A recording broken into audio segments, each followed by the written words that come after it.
Alcha. Welcome, everyone, to an exploration of a bit of Irish textile heritage. My name's Susan Riegler, and I'm so glad that you're here with me today. I'm an Irish American, a printmaker who adores patterns and fractals found in nature and by human design. Both of my Irish grandmothers taught me embroidery and mending and sewing, and my professional work and my artwork both center on repairing connections. I've spent a fair amount of time drawing lace from different cultures over the past years and playing with the resulting patterns. That's how this journey started. As an artist, my aim is to observe, capture, and transform patterns and details.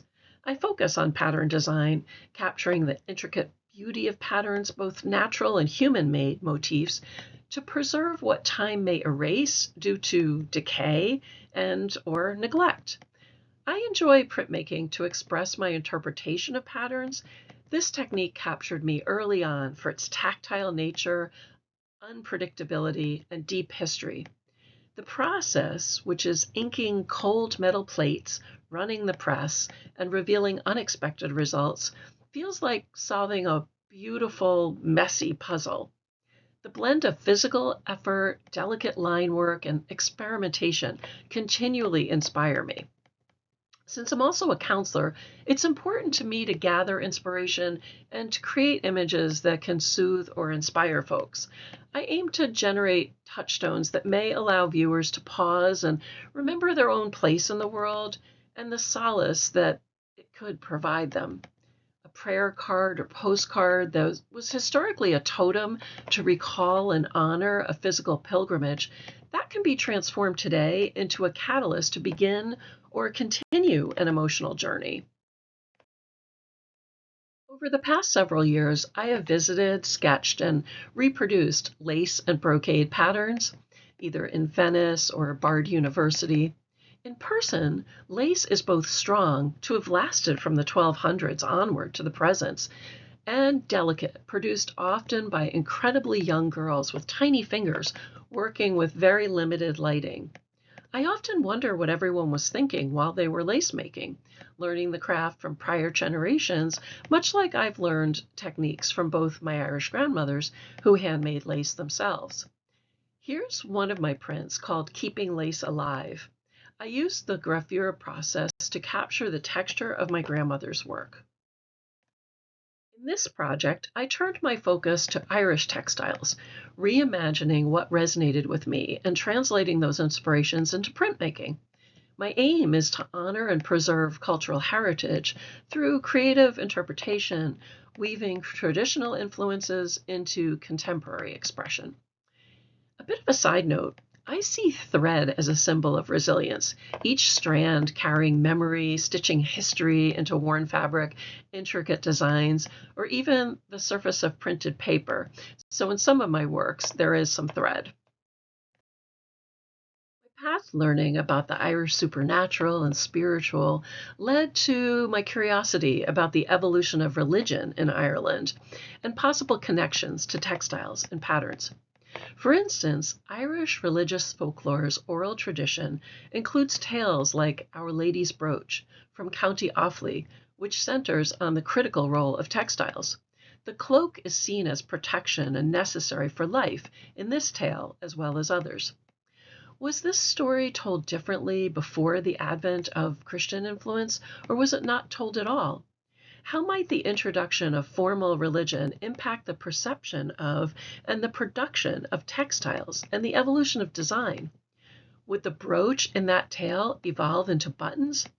Since those are super big questions, I honed in on whatever spoke to me during this project as I explored, with room for lots of future learning. The history of lace making in Ireland embraces both practical craft and religious artifact. The cultural significance of lace is highlighted through its use in religious rites and domestic settings, reflecting the aesthetics of the time. From lace curtains to wedding veils to altar shawls, lace was a handmade treasured thing of value. Production of many types of lace occurred in Ireland. From needle lace to bobbin lace to tatting, Irish lace design was influenced by Belgian and French as well as Turkish and Italian designs. Lace patterns hailed from the subject matter of daily Irish life, ranging from A to Z: apples, buttercups, butterflies, daisies, delphiniums, feathers, ferns, fuchsia, grapes, harps, hearts, iris, leeks, morning glories, pansies, paisley, peacocks, pineapples, pine cones, pomegranates, primrose, raspberries, roses, rose hips, shamrocks, thistles, tulips, and vines. Lace was produced across the Isle, from Limerick to Donegal to Kenmare to Cork to County Armagh, in domestic and later in training centres like the Adelaide School. Nuns often provided tutoring in lace making. Production in Carrickmacross was conducted by a cooperative of lace makers. In 1884, a committee of earls and dowagers collaborated with companies to maintain the domestic industry of lace making, spending hundreds of pounds on prizes at the time during an economically depressed period due to the ongoing potato famine. With care, lace like that produced in Ireland may be preserved for many years. However, the delicate threads that comprise lace can decay, so many pieces have been lost over the years. Or, if lace is no longer perceived of value to those holding it in dusty drawers or boxes in attics, lace may have been tossed aside in favor of modern fashion, its prior golden worth long forgotten. I wondered how Irish lace might be reinterpreted to maintain relevance in modern artistic expression. I've spent time over the years capturing patterns from different cultures and depicting them in drawing and sewing and printmaking. So the initial goal of this project was to highlight Irish textile crafts through my personal artwork, drawing inspiration from examples and evolving the original themes and styles as another way to preserve Irish textile craft.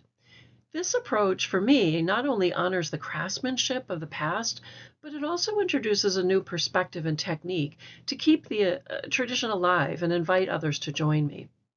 My hope is that this work serves as a tiny bridge between historical artifacts and contemporary design, fostering a deeper understanding of textile heritage. This project is in its very early stages.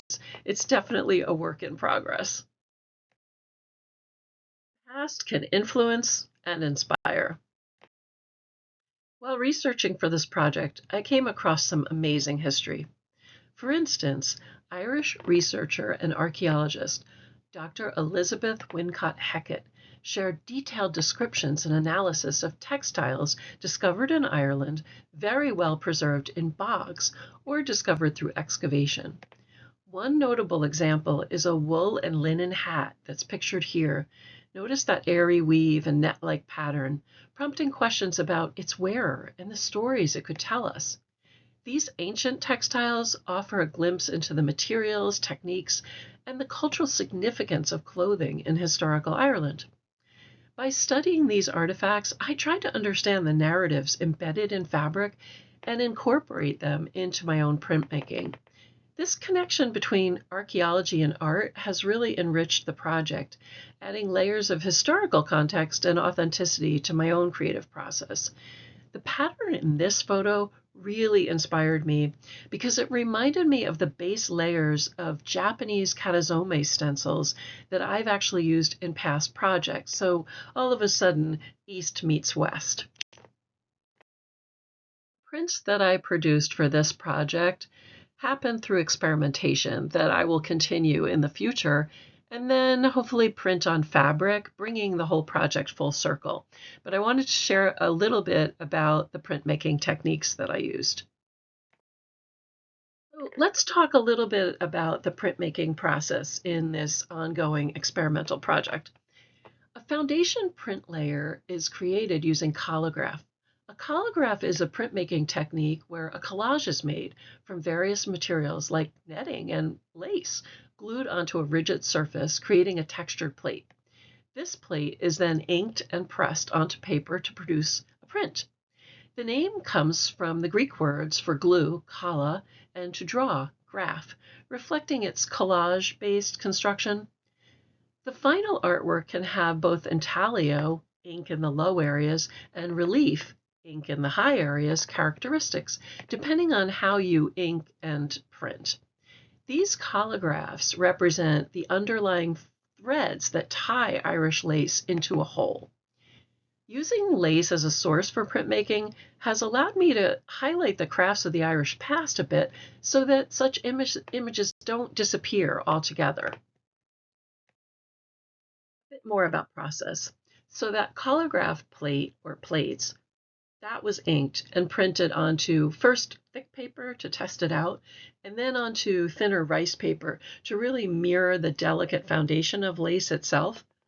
Then prints of core design elements were added to that base in random patterns just to echo wind and light through the texture of the paper, just like lace might blow in the breeze with laundry drying on a line in the Irish air. The idea here was to allow a nostalgic moment in which to relax from our current stresses and strife. As I learned more about Irish lace, the nuns who taught the craft, guilds who produced lace, I came across some amazing history and design of this craft. The final effort during this first phase of my project incorporated a lace design from KonMari that I sketched while working in the Textile Research Lab at the Metropolitan Museum of Art in New York City. Here on the right, we have a lace collagraph plate that's printed first, and then that linoleum block of Irish lace from the sketch on the left, just so that you can see how it all fits together. Here are a few of the test prints I did and a typical studio day. I'm going to do a lot more with these in the future, but this is just a sample. For now, here's a final result. This is a repeat pattern of the lace printed on Japanese rice paper to echo the fragility and delicacy of lace. I carved another block with a different lace pattern that included a blackberry, my grandmom's favorite fruit. I like looking at results in both color and black and white when working on a print, and then I played with printing in white over salt on indigo watercolor. It was a lot of fun. Then I experimented making a collage and sewing into it. I'd like to print on fabric and then darn the fabric to add even more texture as the thread catches the light better. I have a few other lace blocks to experiment with in my next round of printing. These prints are intended to be repeated on fabric in future projects. To me, this technique allows for both preservation and innovation, capturing the essence of lace in a contemporary medium. I hope it leads to modern talismans for solace or joy.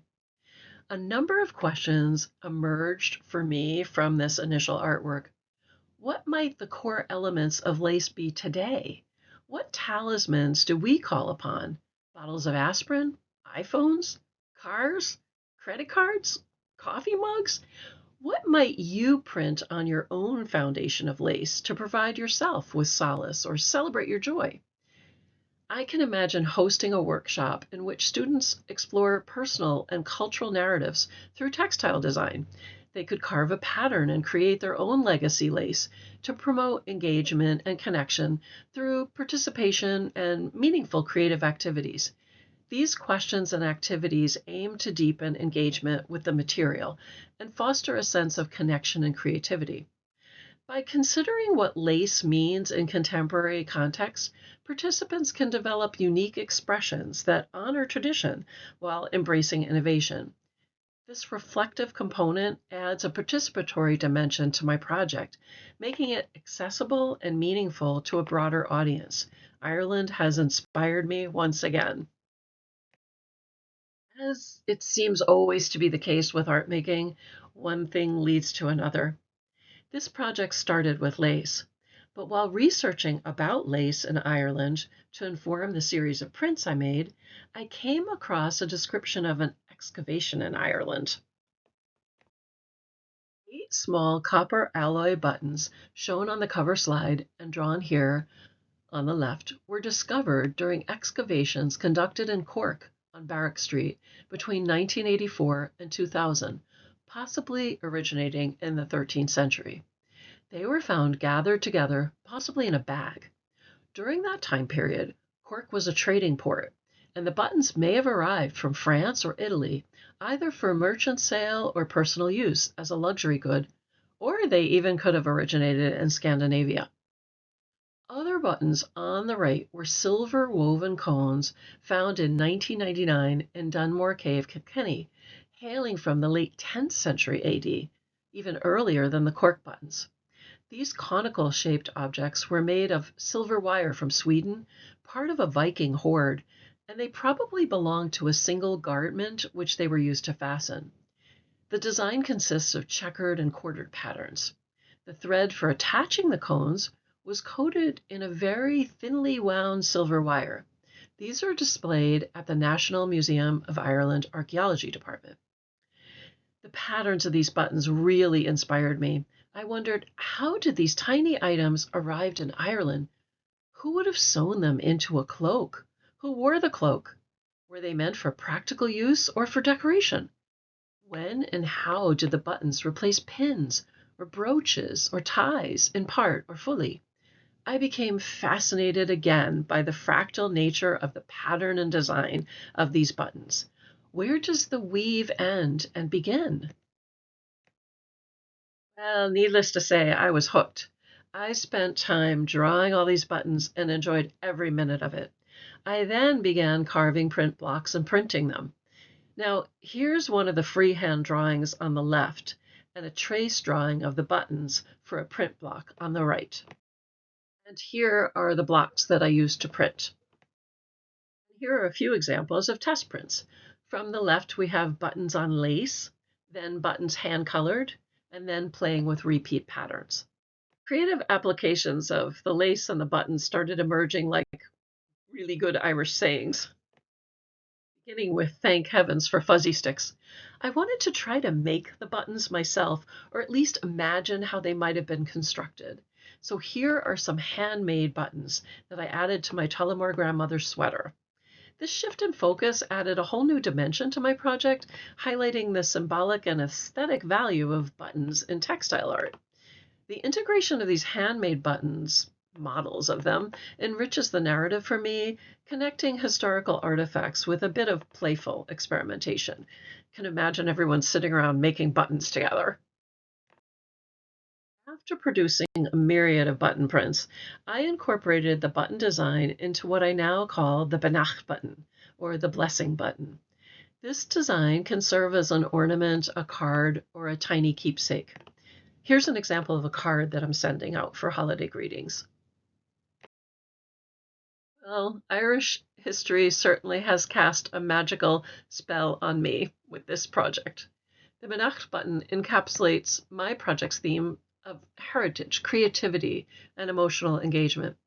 So far, some ideas of future use for this button design, along with the lace designs as they evolve as well, include ornaments, buttons on tulle and lace with button designs embroidered with stipple, which is a traditional Irish embroidery technique, tea towels with borders of buttons, giant buttons printed as banners really big, because my work is really small, but really big.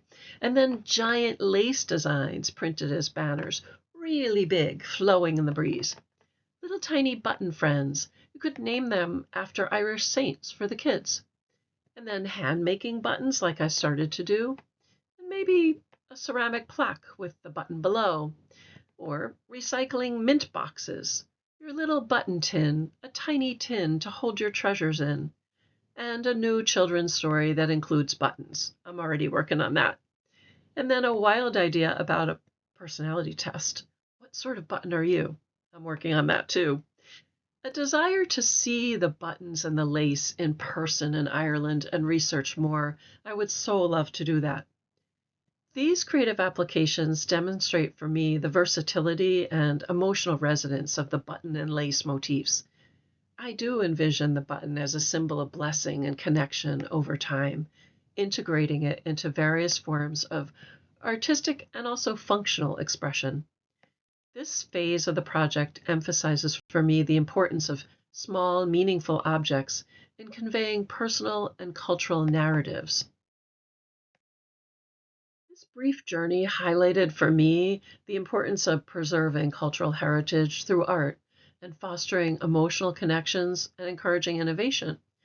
By combining the historical research, artistic experimentation, and my own personal reflection, I hope that this project offers a rich and multifaceted perspective on Irish textile art and its contemporary relevance. This is just one tiny piece of a huge topic.